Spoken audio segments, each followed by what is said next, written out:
Hello बच्चों, कैसे हैं आप सब। मेरे प्यारे बच्चों, आप सभी का हमारे YouTube channel Chandra coaching Ghazipur में स्वागत है।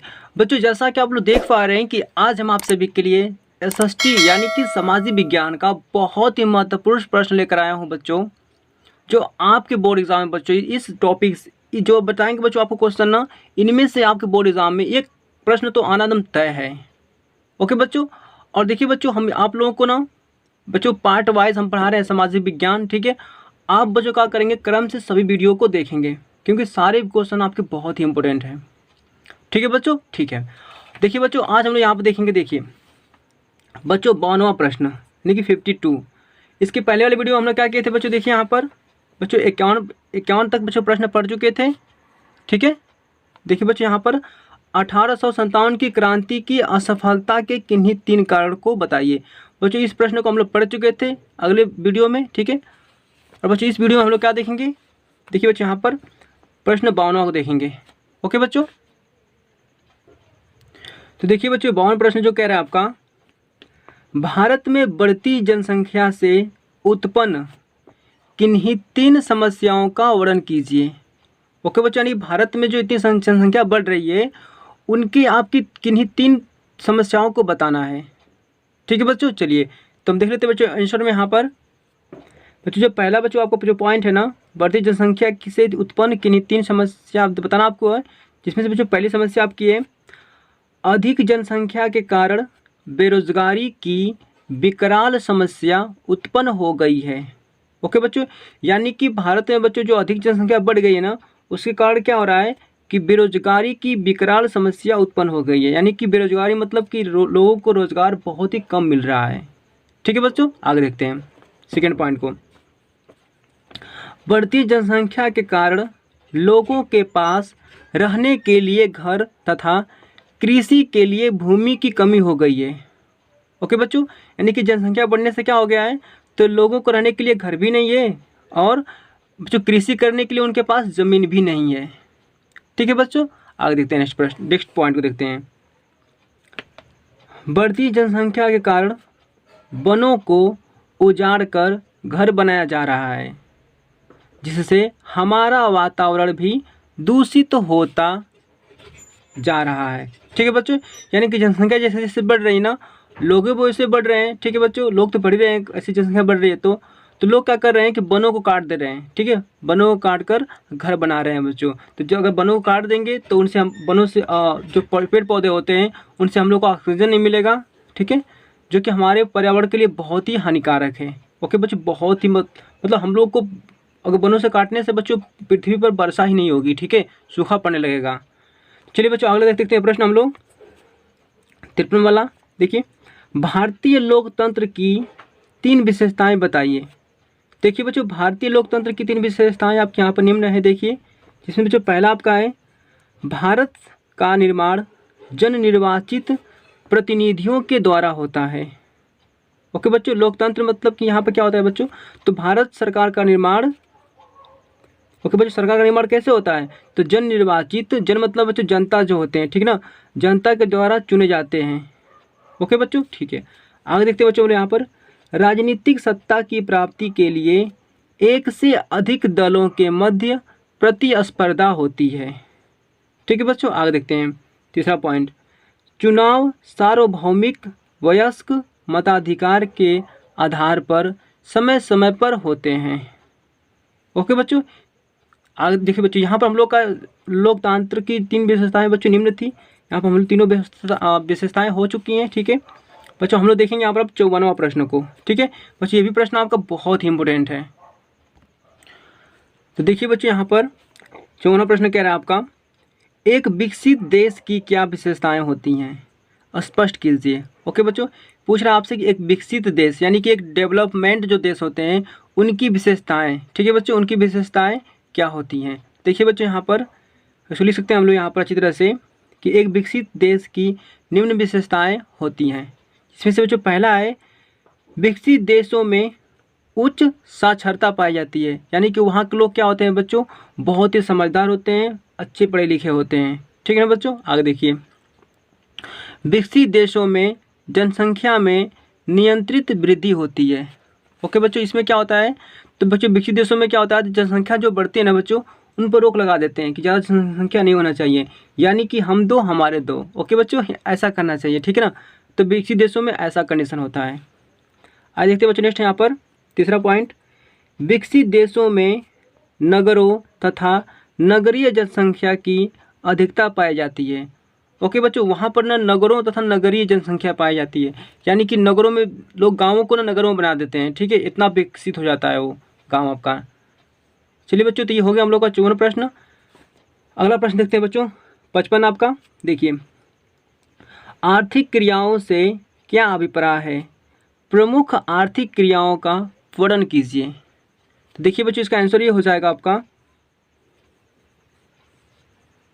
देखिए बच्चों, तो ये प्रश्न तो बहुत ही इम्पोर्टेंट आपका, ऐसे देख लीजिए। देखिए, वे सभी क्रियाएं जिनसे मनुष्य को धन प्राप्त होता है आर्थिक क्रियाएं कहलाती हैं, ठीक है बच्चों। यानी वे सभी क्रियाएं, यानी वे सभी कार्य जिनसे मनुष्य को, यानी कि व्यक्ति को धन प्राप्त होता है बच्चों, उन्हें क्या कहते हैं, आर्थिक क्रियाएं कहते हैं। ओके, इकोनॉमिक वर्क कहते हैं, ठीक है।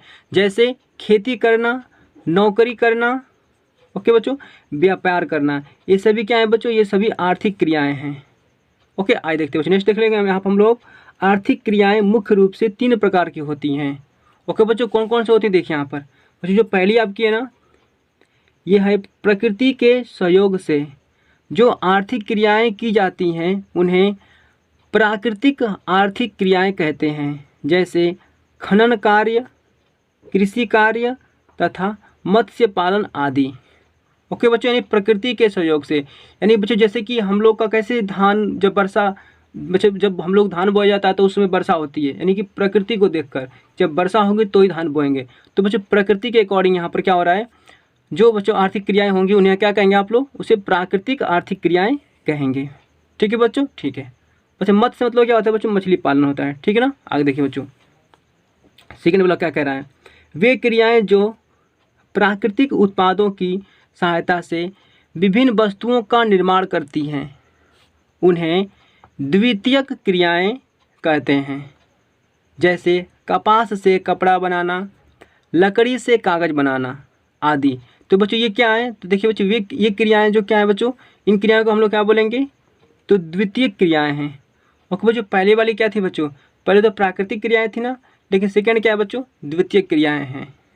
ओके, आज देखते हैं बच्चों हमने यहाँ पर अब तीसरी पॉइंट, वे क्रियाएं जो किसी वस्तु का उत्पादन नहीं करती, वे क्रियाएं जो किसी वस्तु का उत्पादन नहीं करती बल्कि प्राथमिक व द्वितीयक आर्थिक, जैसे बच्चों देखिए यहाँ पर तृतीयक आर्थिक क्रियाएं।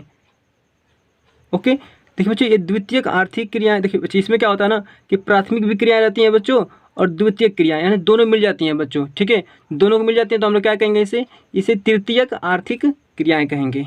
ओके बच्चों, ठीक है। तो क्या करें यहाँ पर आप कि वे क्रियाएं जो किसी वस्तु का उत्पादन नहीं करती, किसी वस्तु का उत्पादन नहीं करती बल्कि प्राथमिक द्वितीयक आर्थिक क्रियाएं कहते हैं। ओके बच्चों, उन्हें क्या कहते हैं, तो प्राथमिक द्वितीयक आर्थिक क्रियाएं कहते हैं। इसे आप लोग तृतीयक आर्थिक क्रियाएं भी कह सकते हैं। जैसे परिवहन के साधन, बैंक तथा बीमा कंपनियां। ओके बच्चों, ये सभी क्या हैं, ये सभी आपके तृतीयक आर्थिक क्रियाएं में आएंगे। नेक्स्ट देखते हैं बच्चों यहाँ पर, असहयोग आंदोलन के कोई 3 कारण बताइए। देखिए बच्चों ये प्रश्न आपका बहुत ही इंपॉर्टेंट है। ओके बच्चों, इसे पढ़कर आप लोग एग्जाम में जरूर जाइएगा, ठीक है ना बच्चों। देखिए यहाँ पर देखिए बच्चों, असहयोग आंदोलन के मुख्य 3 कारण निम्न हैं। कौन कौन से हैं बच्चों, देखिए यहाँ पर बच्चों, जो फर्स्ट है ना ठीक है बच्चों, तो युद्धों, उत्तर भारत में असंतोष। देखिए बच्चों ये क्या है आपका, देखिए तो प्रथम विश्व युद्ध के समय भारतीय जनता ने ब्रिटिश सरकार को पूर्ण सहयोग दिया था। ओके बच्चों, इसमें क्या किया था बच्चों, तो जो भारत के लोग थे ना वो क्या किए थे बच्चों, ब्रिटिश सरकार का बहुत ही ज़्यादा सहयोग किए थे, ठीक है बच्चों, ठीक। आगे देखते हैं, ब्रिटेन ने यह युद्ध स्वतंत्रता और प्रजातंत्र की रक्षा के नाम पर लड़ा था। ओके बच्चों, जो ब्रिटेन था ना बच्चों, ब्रिटेन जो देश था बच्चों, क्या किया था, ये युद्ध किस लड़ा था, किस युद्ध लड़ा था, देखिए बच्चों युद्ध ना स्वतंत्रता प्रजातंत्र की रक्षा के लिए लड़ा था। आगे देखते हैं बच्चों, ब्रिटिश विजय में भारतीय सैनिकों का महत्वपूर्ण योगदान था। ओके बच्चों, इस ब्रिटिश विजय में, ब्रिटिश का जो विजय हुआ था ना, बच्चों ब्रिटेन का ये इसे, ठीक है ना, तो ब्रिटिश विजय में बच्चों जो भारतीय जो सैनिक थे ना, इनका बच्चों बहुत ही महत्वपूर्ण योगदान था। ठीक है बच्चों, आगे देखते हैं। भारतीयों को विश्वास था कि युद्ध की समाप्ति पर ब्रिटेन भारत को स्वशासन के नाम पर मांटफोर्ड सुधार दिए गए, जिससे देश को संतोष नहीं हुआ। ओके बच्चों, देखिए यहाँ पर क्या कर रहा है बच्चों, भारतीयों को ये विश्वास था ना कि अगर युद्ध समाप्त हो जाएगा तो ब्रिटेन क्या करेगा, भारत को स्वशासन दे देगा बच्चों, मतलब कि भारत को मतलब कि जो भारत के जो सैनिक थे ना, उनको भारत सौंप देगा। वो उनको बोल देगा कि आप ऐसा कि अपना भारत का शासन स्वयं बना लीजिए, अपना भारत का अपना राज्य, अपना देश स्वयं चलाइए। ठीक है, तो बच्चों मतलब इसलिए क्या कहते, भारतीय लोग ने ब्रिटेन का साथ दिया था कि अगर हम लोग ब्रिटेन का साथ देंगे, ब्रिटेन जीत जाएगा तो ब्रिटेन हम लोग को आज़ाद कर देगा, हम लोग अपना एक अलग से अपना मतलब कि सरकार बना सकते हैं, अपना देश बना सकते हैं। ठीक है बच्चों, ठीक है। देखिए सेकेंड पॉइंट क्या था, मूल्य वृद्धि। ओके बच्चों, मूल्य वृद्धि देखिए, तो युद्ध के दौरान भारत सरकार को बहुत अधिक खर्च करना पड़ा। ओके बच्चों, इस समय क्या हुआ था बच्चों, तो भारत सरकार को क्या करना पड़ा था, बहुत खर्च करना पड़ा था। ठीक है, उस पर अत्यधिक कर्ज भार हो गया, परिणाम स्वरूप देश में मुद्रास्फीति हो गई। ओके बच्चों, आगे देखते हैं हम यहाँ पर। बच्चों मुद्रास्फीति क्या होती है बच्चों, कि जब वस्तुओं का दाम, बच्चों देखिए बच्चों, जब वस्तुओं का दाम बढ़ेगा ना, तो बच्चों क्या होगा, बच्चों वस्तुओं का दाम बढ़ेगा, दाम बच्चों पैसा बढ़ेगा, तो बच्चों वस्तु क्या होगा, बच्चों वस्तु कम मिलेंगी। ठीक है, जब वस्तु ज़्यादा मिलेंगी तो पैसा क्या होगा बच्चों, मतलब कि कम हो जाएगा। ठीक है ना बच्चों, एक बढ़ेगा वस्तु बढ़ेगी तो मूल्य गिरेगा, मूल्य बढ़ेगा तो वस्तु गिरेगी। ठीक है, वस्तु कम मिलेगी, तो बच्चे ये होती है मुद्रास्फीति आपकी।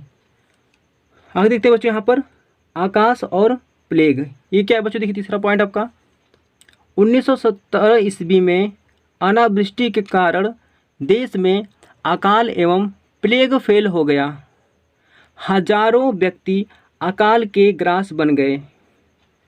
सरकार की ओर से जनता का दुख दूर करने के लिए कोई प्रयास नहीं किया गया, जिससे जनता में असंतोष बढ़ता ही गया। ठीक है बच्चों, तो ये थे आपके असहयोग आंदोलन के 3 प्रमुख कारण। ठीक है बच्चों, आज देखते हैं हम लोग यहाँ पर बच्चों नेक्स्ट प्रश्न यहाँ पर, और ये प्रश्न बच्चों आपका लास्ट होगा। ठीक है, देखिए बच्चों 57 प्रश्न आपका, भारत में कृषि उत्पादन में वृद्धि के 3 सुझाव दीजिए। ठीक है बच्चों, देखिए यहाँ पर, तो बच्चों यहाँ पर जो फर्स्ट आपका पॉइंट है ना, ये इसमें क्या है आपका, कृषि की औद्योगिक उत्पादन में आत्मनिर्भरता प्राप्त करना। ठीक है बच्चों, नेक्स्ट देखते हैं यहाँ पर सेकेंड पॉइंट, कृषि उत्पादन में 5% तथा औद्योगिक उत्पादन में 10% वार्षिक वृद्धि दर प्राप्त करना। ठीक है बच्चों, आगे देखते हैं हम लोग तीसरा पॉइंट को, मूल्यों को नियंत्रित करके आर्थिक स्थिरता बनाए रखना। ठीक है बच्चों, ये 3 बच्चों पॉइंट क्या थे, भारत में कृषि उत्पादकता में वृद्धि के 3 कारण थे। तो बच्चों हम लोग यहीं प्रश्न समाप्त हुआ। ठीक है बच्चों, मिलते हैं आपसे नेक्स्ट वीडियो में। आज के लिए इतना ही बच्चों, थैंक यू।